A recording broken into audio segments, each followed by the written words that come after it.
What's up? Hey, what's up? I did it. I Man, was using all these icons trying to figure out how to get on here. I got it. you'd be amazed at how many people come on here, do the most amazing stuff, and can't get on. Yeah. Well, I'm not the most technologically advanced person you've talked to. How do I Look. sound? Is volume okay? Yeah, volume's great.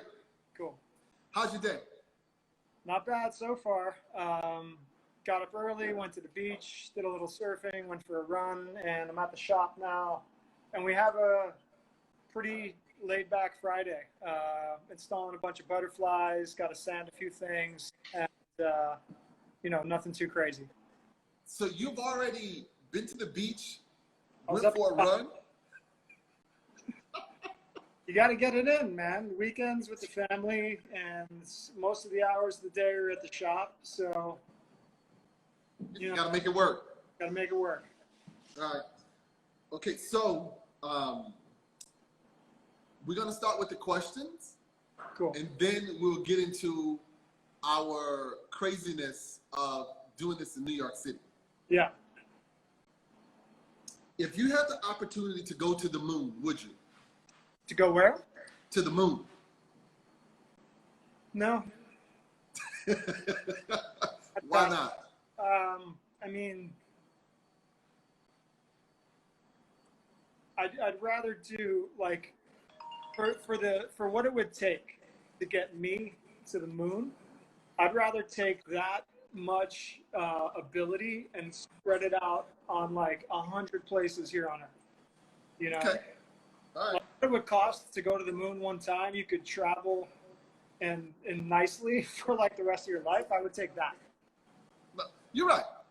You're right. What word or phrase do you overuse? I mean, probably aside from like and those little stutters you make when you're talking. I think I swear too much. I probably swear too much. And, calling people dude, saying words like, oh, bomber, that's bomber. I don't know. I hope I'm not too big an offender on that one. That's fine. What is your least favorite thing to do?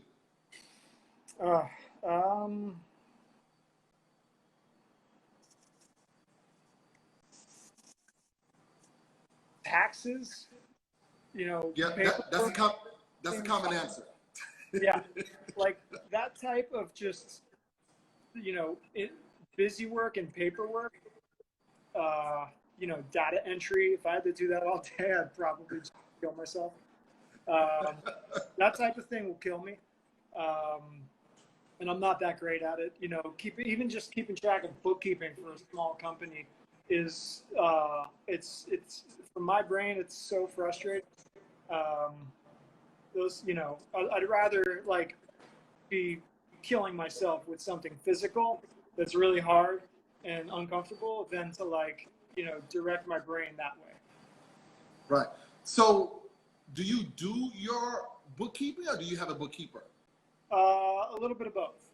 A little bit Yeah, of both. I'm off and on about that, but it's definitely, and I'm like you. It may as well not be there. Yeah. So I need to be more diligent about having a bookkeeper do the bookkeeping. Mm-hmm.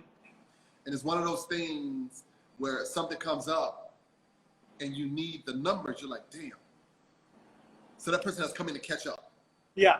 I mean, I used to just run the business and not pay attention to it and pay somebody to figure it all out. And that doesn't work as well as what I'm doing now, which is like on my end, what I personally do is I try to keep track of things month by month and quarter by quarter so that they're somewhat organized and I have an idea of what's going on.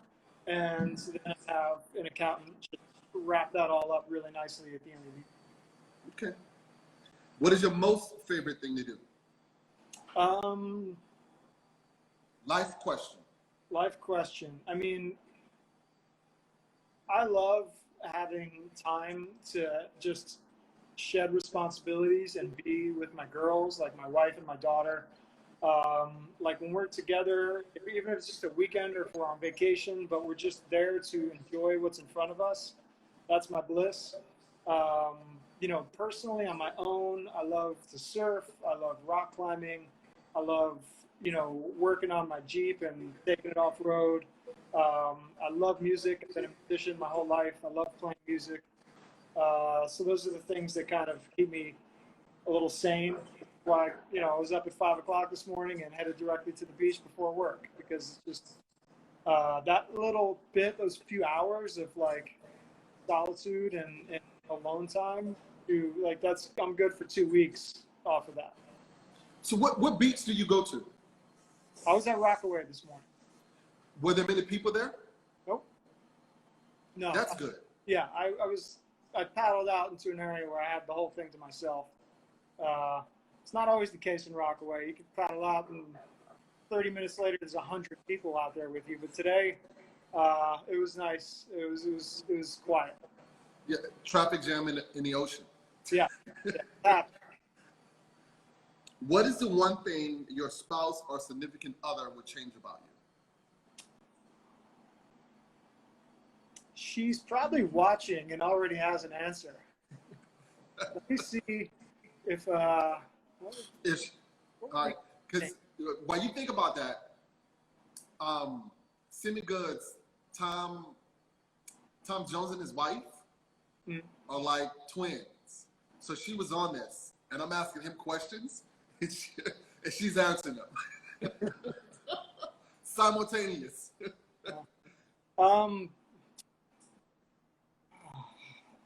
Probably, I don't know. It's a good question. I should ask Nikki. My wife's name is Nikki.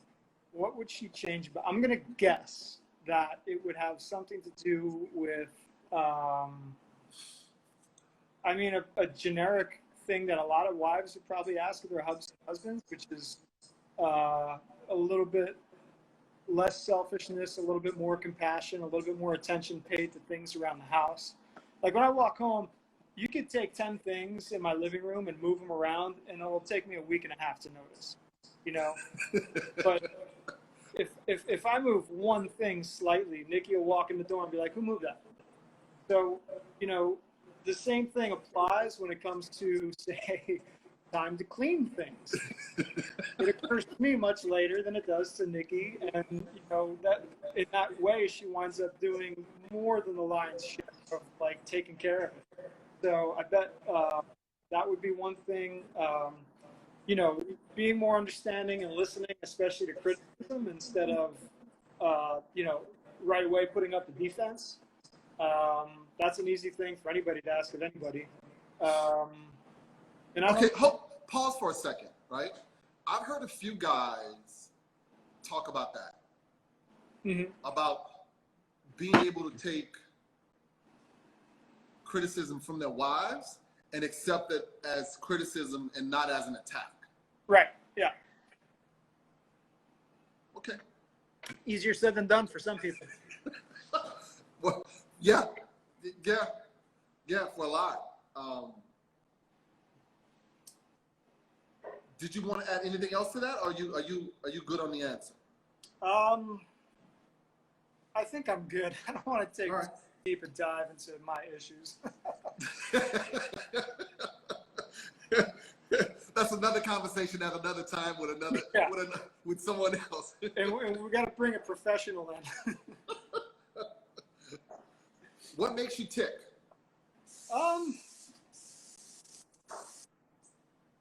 I don't know. It could be different every day. Like, you know, I'm a little bit of an obsessive person, and I really love having something to obsess over that's healthy. So that's one thing. I like having outlets, like I said, like a lot of the stuff that I'm into doing solo endeavors, you know, rock climbing, surfing, taking the Jeep out into the woods, or even just spending half a day underneath it fixing things. Having those moments and those activities where I can just focus on that one little interest and make it all that matters for an hour or two or three, like, are really important to me. I love being my own boss. I mean, nobody knows better than you what a hustle and a grind it can be, but it's really important for me. You know, I'd rather do this than make twice the money doing a 9 to 5 for somebody. Um, you know, my family being good, my girls being good, and making sure that my daughter grows up smart and aware of what's going on in this world and tuned into like what's good and what's not good, and you know, those things are really, really important to me. And just sort of, you know, floating through this life, making sure that I'm as much as possible conscious of not making a negative impact on things and people. Um, and, you know, just trying to keep surviving and thriving. Right. What irks you the most? Inconsiderate drivers and people that are disrespectful to other people. Right. What sound makes you happiest? Sound? Sound.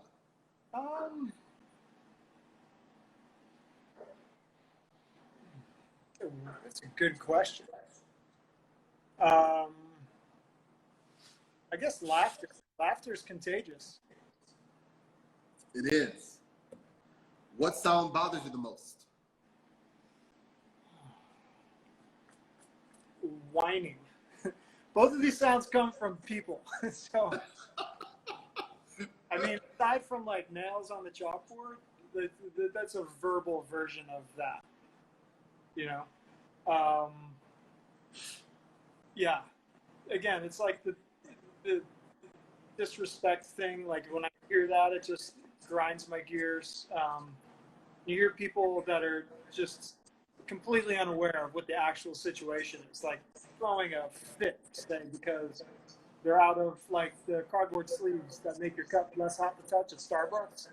Like, you know, I saw somebody pitch a fit about that once, and it just made me think of like Louis C.K.'s comedy, where he's like, you know, you have it so good. Like there's places where people starve and they have to like eat their pets, and you know they can't feed their kids.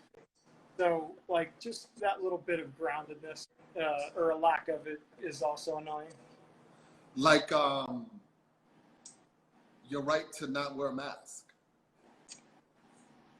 Yeah, it's you know there's 100 different opinions on that for sure. What profession other than your own would you like to try? I enjoy teaching, and I would love to find a way to have teaching something be, you know, a way of life, whether it's an interest of mine already. I mean, I'm not good at any of the things I love doing. I'm not good enough at them to teach them, but to be involved with it somehow. You know, a couple friends and I are restoring a sailboat, and our thought is that one day we'll be able to do charters and teach sailing on it. And it's like really attractive. You know, outside of taking the passion for woodworking and turning that into a business, I would probably take something else. Like I've talked to friends like spitballing about opening a climbing gym or something like that. So just, you know, being my own boss and working in a field I've got a really solid natural interest in. Yeah. Okay. What would you want on your tombstone? Loved by his family. What is it about your personality that drives your business? I probably passion and like I feel like I know what I'm talking about. So there's like a little bit of probably confidence in what I'm saying, and you know, integrity in what we do. I mean, you know as well as I do that there's a big difference between harvesting your own lumber from trees that are doomed to the landfill, and just making a phone call and buying lumber that comes from God knows where and was sourced with God knows what type of practices. Yep. So there's an integrity there, and I still have a passion for it. It's kind of crazy, but I'm still a dork about woodworking and about wood, and I hope that comes through and like informs people's decisions somewhat. Because it is important to us. The wood comes from a local source. It's made by people that live locally in the area. It's sold locally to local customers, and it grew here for many years.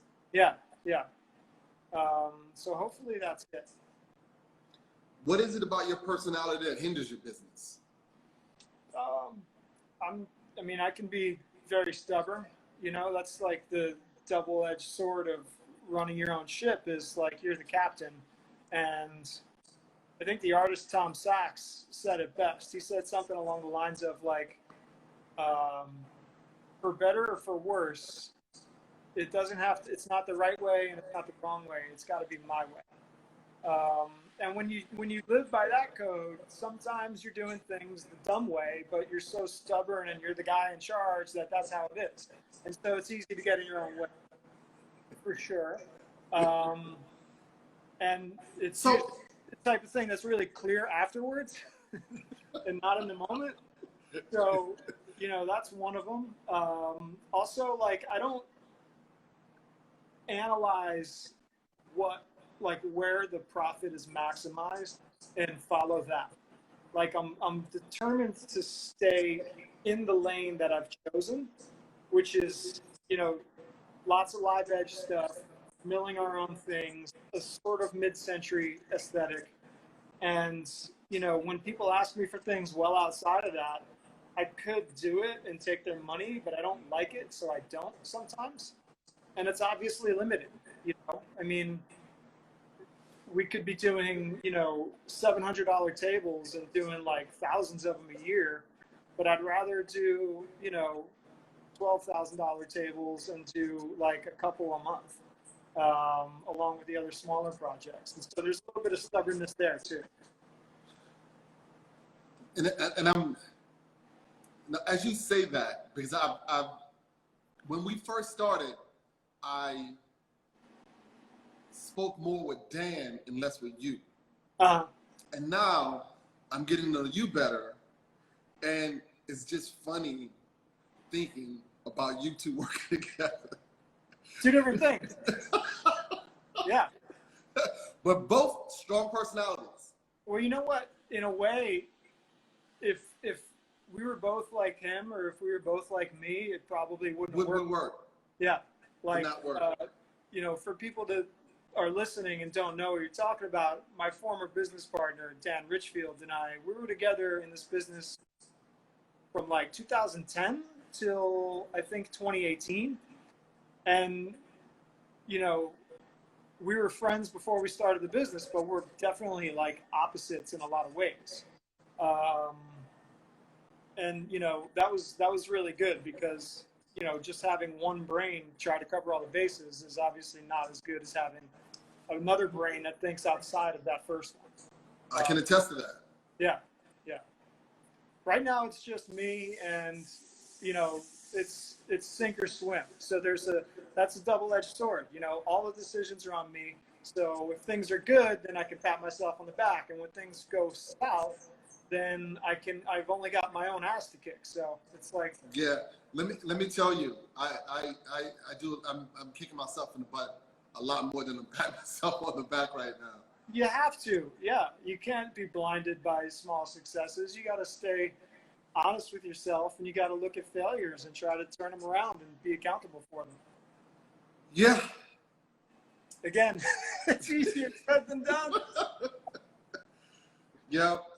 If you want to travel cross country on a motorcycle, who would it be with? Oh.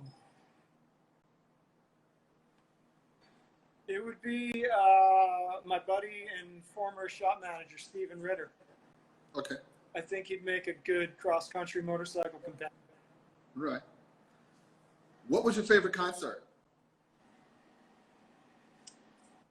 I think it was like 95 or 96 when Jimmy Page and Robert Plant from Led Zeppelin first got back together. The Best first rock time. band ever. Yeah. They got back together and they did a tour with some crazy orchestra. And like they didn't make like new versions of all the old songs. Like they played the old songs the way they were. And it was, I grew up right after Led Zeppelin was no longer, and they've always been my favorite band. And I felt like, you know, I won the lottery when they decided to get back together. And I saw that concert. I forget where. It was somewhere in Florida, and it was just like, I was just like, oh my God, thank you the whole time. It was amazing. Yep, it was like another world. Yeah. Heaven on earth. And something I never thought I would get to see. Yep. Did you have any childhood nicknames? Childhood Nicknames. When I was a little kid, my dad used to call me Duke. After Duke Kahanamoku, who was the famous Hawaiian waterman, because when I was a kid, I loved the water. I'd just go running heedlessly into the ocean, and you'd have to drag me out. And I remember that nickname lasted for a little while. Okay. When was the last time you cried? Over the quarantine. Why? All right, you're making me get real. My quarantine was crazy. I left New York in mid-March on Friday the 13th, and I went to St. Croix in the Caribbean. And the plan was to finish up work on our sailboat and sail it home. And like 2 days or a week after I left, everything got locked down on quarantine. So we couldn't go home. And we tried to sail the boat home, and we failed. We hit a bad storm, and we had to turn around, and we had damage to the boat. And all my boys went home, and I stayed in St. Croix because flying home to New York at the height of the pandemic was like a bad idea. And I was there alone, living on a sailboat in a bay, floating in the water for like a month. And my wife and daughter were at home quarantining in the house. And about 3 weeks in is when we both started to have like these really great epiphanies, because we had nothing to do but think and reflect. And, you know, I called my wife and I was like, you know, I've been thinking about all these things I want to change. You know, like I'm not present in my family's life as much as I want to be, and I love them more than anything, and it's just a block. It's like, why not just, you know, there was a lot of things that I came up with and that Nikki came up with and was sharing with me, and we're both sharing all of this amazing stuff, and we were both in tears, and it was wonderful because we were really, really good work. I mean, shit that you would pay tens of thousands of dollars to have some analyst bring out of you. It just happened. And Right. It happened on its own naturally. And we were both like so thankful that things wound up the way they did, and we were apart, and we had all this time to do all of this excellent thinking and wind up like better people, and it was good for our relationship, and it was good for us. And that was the last time I cried. Cool. All right. That's good. Okay, the boat thing, right? That's when, and I got this crazy thing of always wanting to connect people. So I'm reaching out to you like, hey man, what's going on? What's up? You're like, dude, I'm on a boat. I'm like, what? True story. Right? I'm checking on your well-being. He's like, I bought a ship. We're fixing a ship. I'm like, this mofo's all right. It worked out so well. So you on this boat, right? How big was it? How big is it? Our boat's it's a 44-foot sailboat. Wow. And it's a wooden sailboat. No, it's fiberglass. Fiberglass. Yeah. And what did you all do to it? And did you wind up selling it back? Yeah, we did finally sell it back. Okay, so did your guys come back in and you sell, or you just? Yeah, so we left, I think it was like March 28th. We left St. Croix. And about 6 hours into the trip, we hit a nasty little squall that popped up on top of already like not great conditions. Like the waves were a little too big and the wind was a little too much for it to be comfortable. But then we hit a squall. And it got really bad. It was like 12-foot seas and 40 or more mile per hour winds. And it turns out that we found a weak point in our sail rigging and lost our sail. So it was fortuitous that it happened so close to where we left. And we motored back and we took assessment and we're like, okay, we need to spend a lot of money and time fixing this, and none of us can do it because we've already been here for 2, 3, 4 weeks. Let's just call it and try again next year. So everybody went home but me, and as the weeks went on, I was talking with my buddy Bobby, and he's like, I just found a sail that'll work perfectly that we can afford. I was like, well, send it on down, man. I'll install it. And there was a few other things. We had to fix a lot of things on the boat, but so much time passed that we just said, everything's in quarantine, everything's on lockdown, nobody can work, and we're still within the weather window to make the trip safely. We might as well do it instead of waiting a year, because next year, if things are like back to normal, we're gonna have to take off work and we're gonna lose income that way. And now, like, already nobody's working, let's just do it. So they came back down after about a month. And, we spent a week or two getting the boat ready. And then we took a test sail about 7 hours from St. Croix north to St. Thomas. And we sailed around St. Thomas a little bit and felt good. So, we hit the grocery store. We spent, $1,000. And we did it. We jumped in the boat, and it was a 12-day trip. We took like the fastest route, which basically means the farthest out to sea as you can get on the route, instead of taking it in tight and hugging the coast. And it was amazing. It was crazy. It was like intense conditions, one day, and then a few days later, you'd go from just nothing but blue glass everywhere you look, not a hint of wind, like no way to make it way forward at all, and just sitting there drifting for like 30 hours, playing cards and cleaning the boat. And like 4 days later, it's 30-knot winds and 10-foot seas, and the boat's just getting bashing through waves, and it's crazy, and everybody's in like foul weather gear, and it's miserable, and it was all kinds of conditions, all wrapped up into 2 weeks.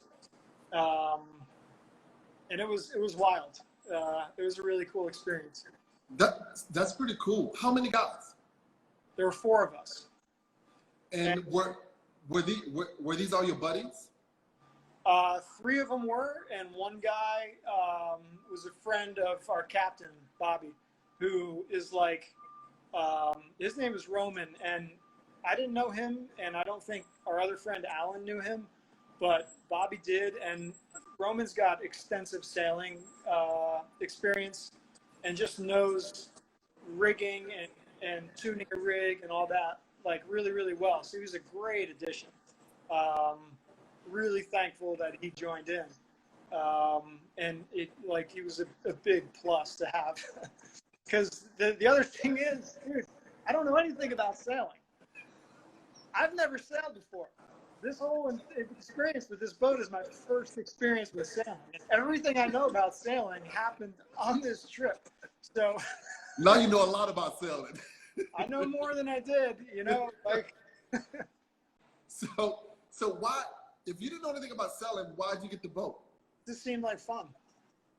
All right. No, listen, same here. I'm a sucker for a project, and when we took delivery of this boat, it was a project. It was a shell basically that had fallen into like disuse and neglect, and it happened to be a very, very good shell, and it had the potential to be an amazing boat. And so I was like, yeah, I'd love to help out. So the motor was pretty decent as well. The motor was shot. The motor was shot. We had to repower it. We took it out and put in a new motor, new transmission, all new rigging, all new steering, all new electric, all new holding tanks. Like we had to gut half of the interior and rebuild it. We had to replace a lot of stuff. How much did that cost? I don't want to talk about it. I just don't want to talk about it. Okay. Good news is this: we got the boat for $1. All right, there you go. That's a lot better story to tell. Yeah, we got the boat for $1, folks. Oh God. When was the most difficult time in your business, and how did you overcome it? Okay, hold it. Pause. Violet A. Rose asked, could you have just bought a new boat? Say that again? She goes, could you have just purchased a new boat for what you end up fixing it? That's why he didn't want to discuss that, Violet. So it would have been easier just to buy a new boat. I mean, you could buy a boat for what we've spent, but you couldn't buy the boat that we have in the condition that it's in. Right, yeah, and a lot of stuff on it is new. Yeah, by the time we get done with it, it's going to be an investment. Like it'll be something that the more we put into it, the more we'll be able to get out of it. Both like as a charter vehicle and as something to teach classes on, but just selling it. Like if we sell it, we'll be able to recoup a profit. And it'll be a good one. So that's another part of teaching that you want to teach. What's people that? How to sell. You want to use the boat to teach people how to sell. Yeah. Wow, pretty cool. Okay, so not me personally, the guy who doesn't know much about sailing, but like our buddy Bobby, who's the captain, he could teach it in his sleep. So we're learning from him, and he would definitely be the guy doing all instruction. I'm crew. You're the motor. Okay, so the question was, when was the most difficult time for your business, and how did you overcome it? Well, first of all, starting a business in 2008 turned out to be dumb. It's like the worst economic downturn ever, and that's when I quit all my jobs and decided to get into woodworking and start a business. So it was slow going to get off the ground. Probably the most stressful time was right when Dan and I decided to part ways, because it was expensive, and in order to clear his name of any of Rico's debt, I had to spend everything to do that. And there was a period of time when I had like the one and only anxiety attack of my life, when I was looking at my bank statements and looking at the jobs we had going on, and I legitimately for a week and a half didn't see a way to make it work. And it was really stressful because I've got a lot of money tied up into this thing, and a lot of time and a lot of passion and a lot of like love. It's your life. Your screen. My back, yeah. But the way things have always happened is there have been, things have always shown up when I've desperately needed them. And it's always been, for me, I've always taken that to be just a little reassurance that I'm on a decent path, and we made it through that rough patch. Like by the following month, I could see light at the end of the tunnel. And, it's crazy that you asked this question. I'm talking about it now because right before this call started, I was on the website for my bank on my personal thing, just looking through finances. And today, the 28th, I just made my last loan payment on over $100,000 worth of debt that I had to, you know, occur in order to get out of this partnership cleanly. And so that just got paid off today.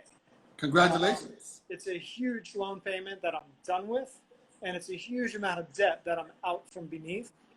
And so it feels really good. It feels so good. I saw that payment go through. I was like, that's the last one.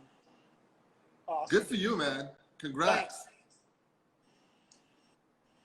Do you have any black friends? Yes. I'm talking to one now. I concur. But I don't count, though. Okay. There's others.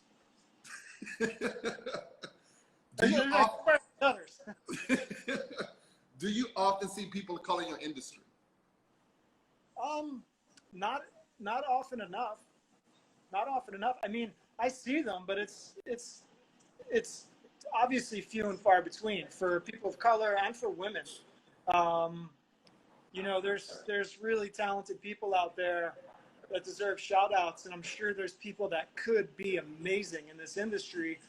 And it's a weird thing, I feel like, for women especially, but you know, people of color also to get into, because it just, if you look up woodworker, you're probably going to see some like middle-aged white guy in flannel and overalls. Like, you know, it's like, it doesn't, and it's hard to get into, you know. It's like woodworking tools are expensive. Woodworking machinery is expensive. Space to put all that stuff is expensive. So it's not like, you know, and then on top of it, everybody you see doing it is like a white man. So it's encouraging, you know, on a lot of levels. But I do see, all that being said, I do see more and more people from like outside the traditional box getting into it. I was just talking to my friend Allison, who is, you might know her on Instagram, Two Tree Studio, Allison Samuels. You got to look her up if you don't know her. Okay. She's, you know, she's one of my favorite woodworkers because she makes absolutely beautiful things. And she's starting a new project called the Level Up Project. And it's honestly, the whole thing from the ground up is designed to bring in people into the woodworking realm that ordinarily wouldn't be anywhere near it. You know, specifically designed to LGBTQ community, people of color, people who don't think that like woodworking is for them. And she's angling classes directly for them. She's even done cool things like she tiered pricing structures that people with privilege that can afford pay more than people that can't afford to help cover that debt. And so the more I see people like her doing things like that, the more encouraged I am that it's not just going to be like the white guy show for the next 20 years. You know, it's like we're going to bring in more people because, I mean, all it takes is creativity. You know, That's it doesn't take an opportunity. Anything. You know, if you learn a few basic things and you unleash your creativity, anybody can make amazing stuff. So, you know, you've probably seen this, okay? When you look at woodworking magazines, there's like 4 different styles of furniture that you're going to see more often than not. You're going to see shaker. You're going to see period stuff from like the 17 and 1800s. You're going to see mid-century arts and crafts, or something really, really close to those 4 styles. And as you can imagine, it gets boring as hell after a while. I want to see new stuff. I want to see new stuff designed by people with a completely different experience than like white dudes redoing what's been happening for hundreds of years. And it's exciting. Right. You know? So I'm with you. You know, I'm into it. You know, the more I see, the more encouraged I am. And the more of the same old I see, like the less. So, yeah.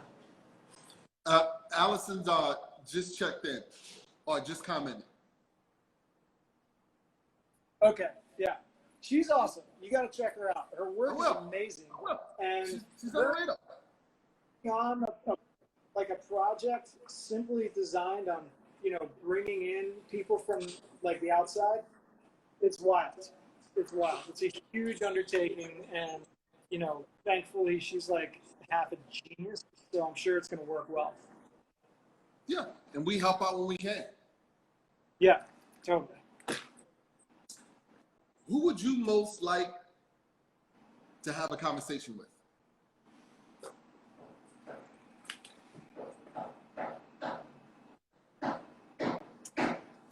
That's a good one.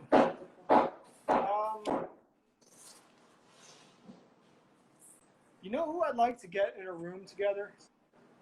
I'd like to be in a room. Like, let's do this. Let me get Sean King and Sam Harris and Joe Rogan together to talk it out and figure it out. And I want to be there too. Let's do that. And I think we could get clear on so many things.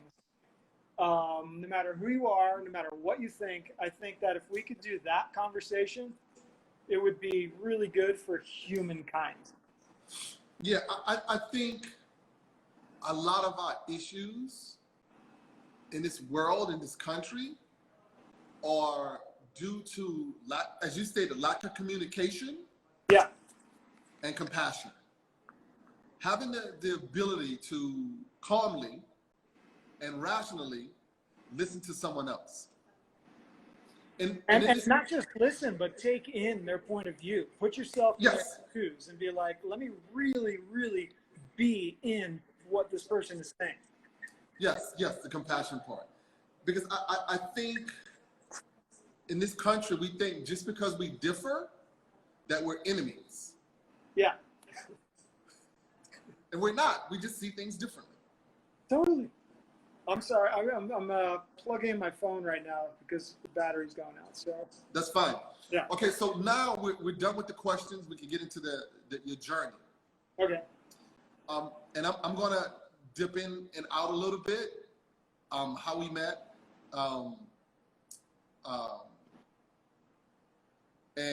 But go ahead. How'd you get started? How we met? Yeah, no, how you all got started. Oh, how we got started. Okay. Well, I started just as a woodworker, making furniture under my own name, and doing the same thing that everybody else does, is buying lumber and making furniture out of it and trying to sell it. What steered me towards what Rico Brooklyn does now was, first and foremost, being really frustrated with paying too high a price for shitty lumber from our local retailers and being treated by them on top of it with like scorn because I'm not buying a boatload of material. I'm just buying a little bit of material. That rubbed me the wrong way so much that I was like, I'm going to start making my own lumber. And then, in the course of that thought process, I just like where lumber from the lumber store comes from and how. And like the crazy, crazy things that happen as a result of it. Invasive pests just ruining species of trees. Deforestation. When people go overseas into jungles and they knock down everything in the way so that they can make roads in order to get to like these trees that grow every now and then. It's a bad scene, and it doesn't do anything positive. All it does is fill a demand. But even if you just keep it local, like buying walnut from the West Coast and having it shipped to the East Coast does bad things. It brings over pests and fungus that are bad for East Coast trees. And it happens internationally as well. And that's why we have Asian longhorn beetle decimating trees. We have emerald ash borer decimating trees. We have Dutch elm. We have oak wilts just destroying oak trees now. There's a fungus attacking walnut trees called thousand cankers that's spreading like wildfire because we're shipping wood all over the country. So it made sense to me, if I wanted to make my own lumber, to keep it local. You know, I don't want to bring in logs from somewhere else that might cause problems. I want to take locally and reduce the carbon footprint. You know, we don't take anything that's not within like 50 miles. And we also do not add to the demand for standing timber. I only take what comes down. I will not buy standing trees. I don't want to add to the demand for standing trees. Standing trees should remain standing. The storm comes by and knocks them down, I'll take them. But that's all I'll take. So that's like the ethos of how we harvest our lumber and why we harvest our lumber the way we do. And then, you know, just slabbing it all is the easiest way to cut it. So you wind up with a bunch of slabs, and now a lot of the furniture that we make is like live edge centric because that's what we're specializing in producing. So that's where we've wound up, you know. And people don't realize it, but New York City is amazingly well planted. We've got hundreds of thousands of trees. So many. Yeah, many of which are the right species and the right size to be very, very usable, and not just usable, but beautiful. So we have all the wood in the world right here in the city that we could ever use or sell. And, you know, you got the same problem I do right now. We both have more wood than we can shake a stick at. And, you know, New York City has provided most of it. So that part was easy. And that's kind of how it all started. It was learning as we go. I had no idea about how to grade logs, how to harvest or salvage them, how to move them, what it took, how heavy they were, the equipment. No idea at all. None. But if I had, I would probably said, this is a lot of work. And I might not have done it. So, yeah. I'm glad that I just naively and stubbornly decided to move forward because that's the only way I would have wound up here. Now, when I first met you all, I was at Third Ward, across from the old yard. Yeah. And I started in 2006. This had to be a few years later, but I started upstate. Yeah. And I had on my t-shirt, and I'm looking, and Dan goes, "What's that?" So I tell him what I do, and he goes, "What are you doing in this neighborhood?" And so I'm at Third Ward. And what were you doing there? I was learning how to weld. Oh, okay. I didn't know you were taking classes there. Yeah, I was learning how to weld.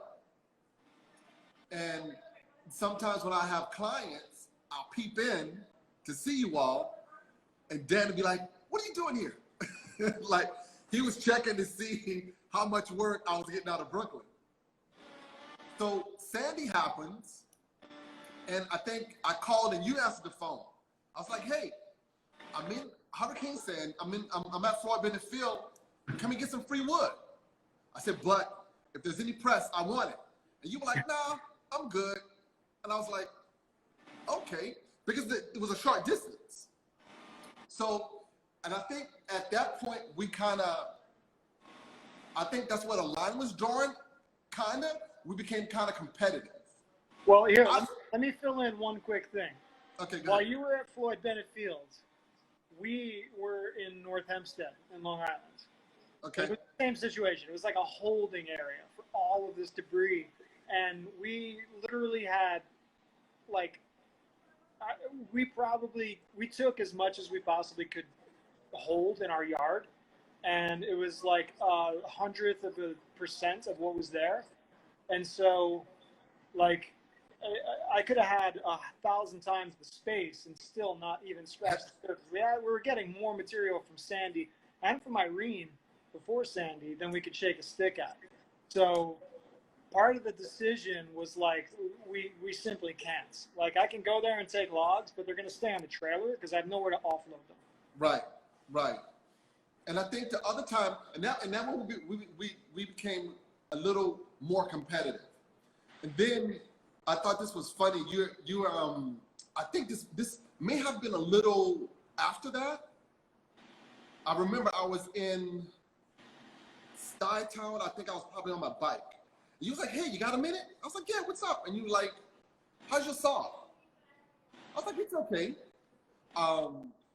And I was like, "You should do your research." And you go, "I am doing my research. That's why I called you." And I'm like, "Yes, that was smart." Hey, you're the only other guy doing it, man. I mean, you know. No, it was smart. I'm like, of course you should ask the person who has the saw. Ask not the one person I know that has a saw. You know, like. Yeah, no, at the time I was offended, and after a week later I thought about it. I'm like, it makes complete sense. Yeah. So, time goes on, and we're doing our own thing, and I'll probably have more animosity simply because I'm competitive, and somehow I'm like, you know what? We need to be working together and not acting like competitors, because Dan had called and asked me something, and I was like, okay, this is good. This is how it should be. Mm-hmm. And fast forward, after I called you all doing Sandy, and you were on a boat, I was like, okay, he's cool. And then I decided to do this, and you were one of the first 20 that I put on the original list, but you couldn't do it because you were on a boat. Yeah, no Wi-Fi, no right. At that point, I was charging my phone like once every 4 days, and it was tough. Right. So I put you back here, which is why you're on now. And since then, I moved in my yard, and I call you. It's like, hey, I got this place.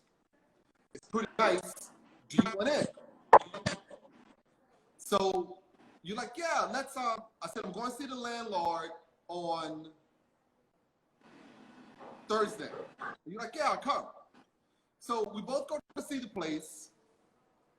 Me for the second time, you for the first time, and we both love it. I'm like, okay, you could be here, I could be here.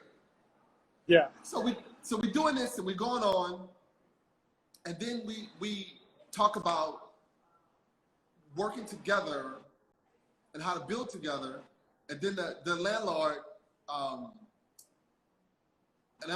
we're still going back and forth. Sal and I are still going back and forth about terms. Terms. Yeah, he's a grumpy old man. Yeah, seems like he can at the same time change his mind very easily and stand firm behind the decision.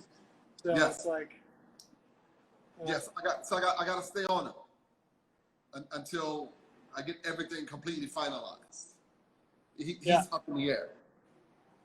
So how are you finding things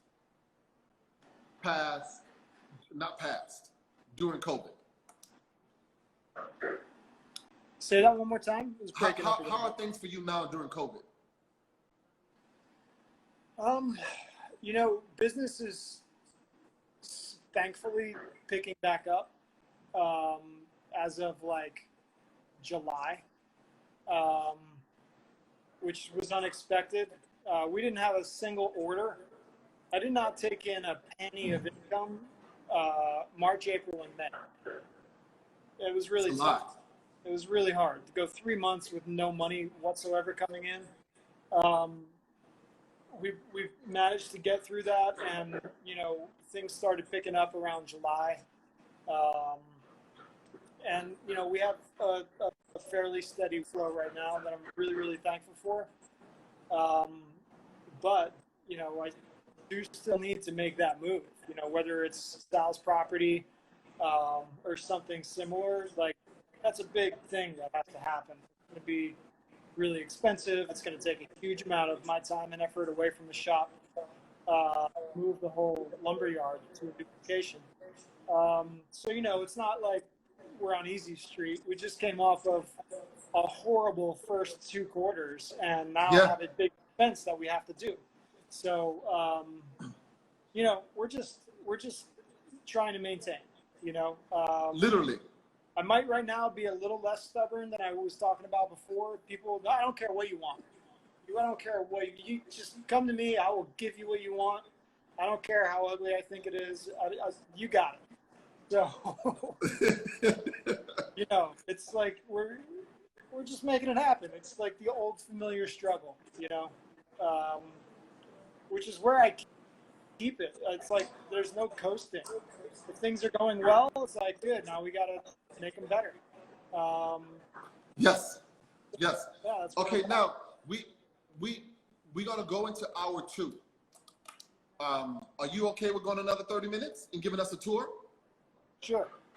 Right. I can try. Yeah.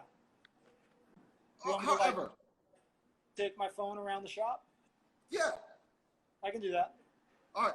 So we're gonna hop back on, talk a little more, and then get a tour of your shop. All right. Cool. All right. So thank you all for tuning in. We'll be right back. We're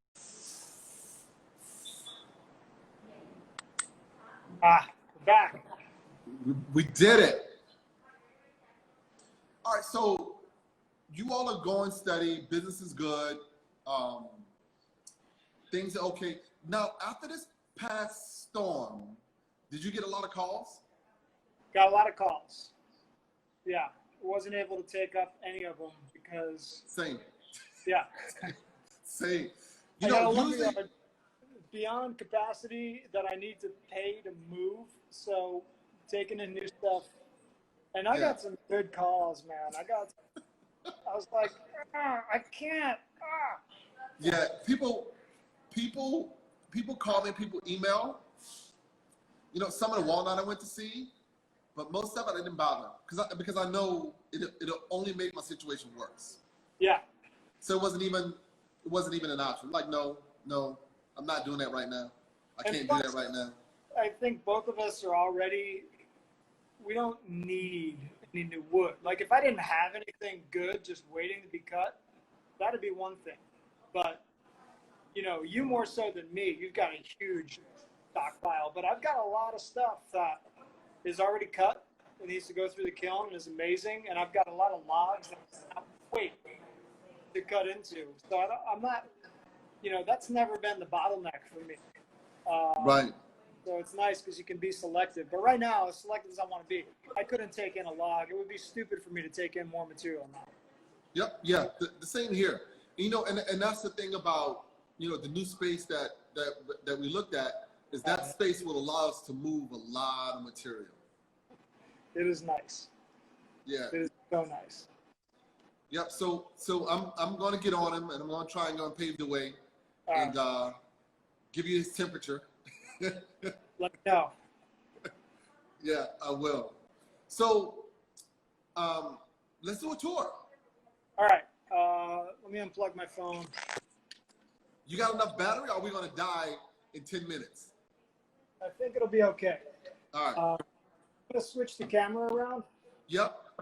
Still keep on talking. Right now I'm in my house. So I'm going to open the door and. Okay, wait a minute. Is your, look at that. Is your Lucas mill still outside? One of them is. It's set up for flattening. Okay. Can we take a peek at that, or will we lose you? No, it's probably. I mean, it's under tarps and everything, but I can go out there. Whatever you want to do. Whatever you want to show us. Well, let me start this. Here. that's my desk. It's nothing much to look at. This is the shop. I'm up one floor. This is the surfboard stash. We got a bunch of lumber racks. We got a few projects.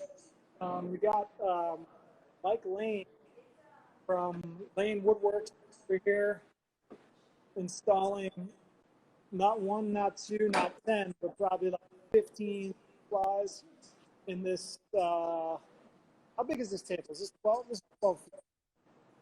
So this walnut table is in process right now. You can see Mike is doing the fine work here, getting inlays installed. Let's see. This piece was just finished yesterday. Built-in desk that's going to go into an alcove. This is one of my cool features here. This is around the wall. This little point. Just bump. It's ridiculous. Super beautiful stuff. Couple more big tables over here. That's a big. That's a 10-foot wall at the 12-foot European elm. Just space back here. Some things will. These steel table legs are pretty cool. They're is that wood or metal? This one's a sandwich. Okay, it's wood. Got it. Okay, got it.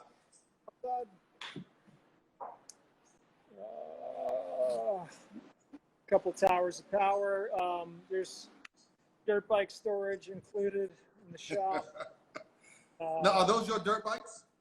One of them is. One of them's mine. One's a friend's. Couple more freshly installed bow ties here, waiting to get planed down. So that's like the bench room. I'll give you a good view here. We get good light.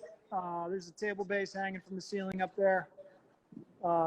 Outside of the room, if I were to back out of here,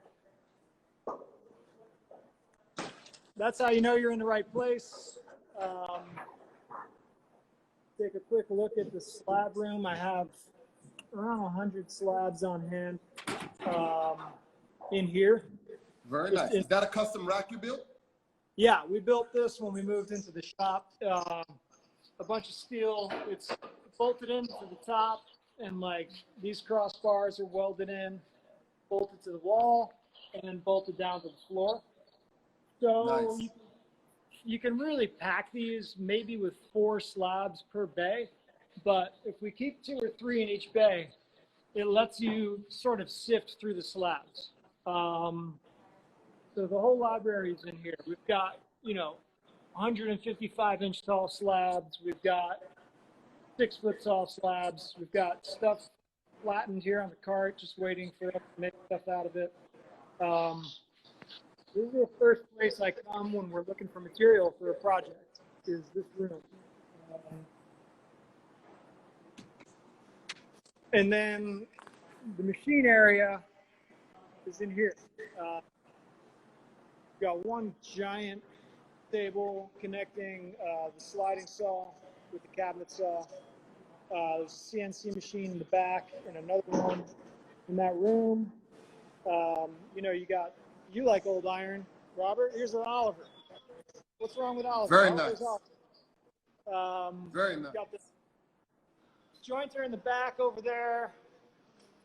This beautiful old Powermatic is a treasure. And if we can go outside. Okay. Did my camera? That's good. Heads, 53-inch wide capacity. Thing is nice.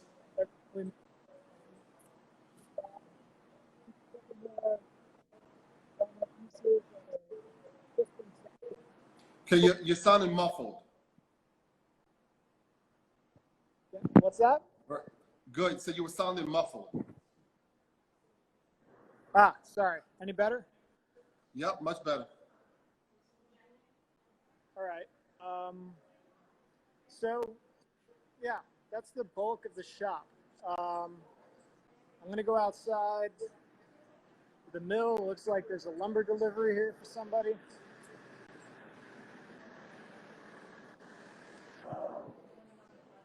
We've got some recording stuff on the side. Yep. Nice old beams. Okay. This is the Lucas mill that we use under tarps right now. But basically, what we got is an adjustable table. The slabs go on the table. And there's the cover head there. And so we just use this one for flattening dry slabs. It's usually the first thing that lumber deliveries got. Bring a slab out here, flatten faces, and very nice. Beautiful, and it's right in Brooklyn. Yep. And here's the Jeep that currently sits. Like, versus. I will get to you, Greg. This Pretty is also cool. at the motorcycle store. My friend rode his bike here. I think he's gonna go back left. And this is all right, the sound's a little muffled. let me go back inside. Okay, yeah, now I can hear you, but yeah, okay. Yeah, it's a little loud outside. Now, what were you saying about the motorcycle? Well, he left his old one here at the shop, and he bought a new one. And that Harley's been here for like, I don't know, a month and a half, 2 months.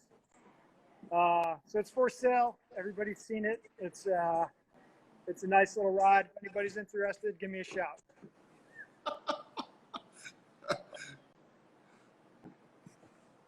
So yeah, and that's it. The rest of it is upstate.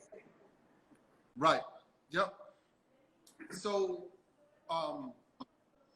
what's next for you? What do you want to be in a year? I want to have the lumberyard situated in a new place. I want to add one more person to the team here in the shop. And I want to introduce a few new designs that I've been meaning to get around to for a while, and also things that Michael's got going on. Like, he's a great woodworker. He's got serious chops, and I want to turn him loose and see what we can come up with as far as table bases and chairs and storage pieces that are like woodworker centric, still solid wood with really good sound joinery, but look really clean and modern. The lumberyard is the big thing, and the other stuff is just like work that we have to do right down here. It's just a matter of getting time at the work. Right. Yeah, I'm kind of with you. The lumberyard for me right now it's major, and I'm yeah, it's gonna, and I'm pressed because it's gonna get cold. Yeah. I don't want to deal with that in the cold. I'd like to have it moved during the before winter, but we've had